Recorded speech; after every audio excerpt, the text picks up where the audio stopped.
Hi, it's Dr. Lamour again. I'm going to talk to you today about what to expect after your procedure.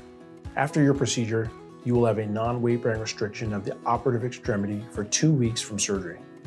You will wake up from surgery in a post-surgical splint, which is a soft cast to support and protect the surgical site. There is a sterile surgical dressing covering the operative site underneath. This stays on until your first post-op visit and does not need to be changed. You'll use a plastic bag or commercially available cast bag found at your pharmacy or even Amazon to keep your surgical splint clean and dry when showering. If it gets wet, call our office soon after you notice it so you can have it changed by our orthotechs. At your first post-op visit, we will remove the splint, check your surgical incisions, and likely remove your sutures and skin staples if the incisions are adequately healed. X-rays will be performed that day to confirm the surgical corrections are well maintained. Then you'll be immobilized further in a walking boot that can be removed for showering and physical therapy. Typically, formal physical therapy is started to begin rehabilitation of the surgically repaired ankle and foot.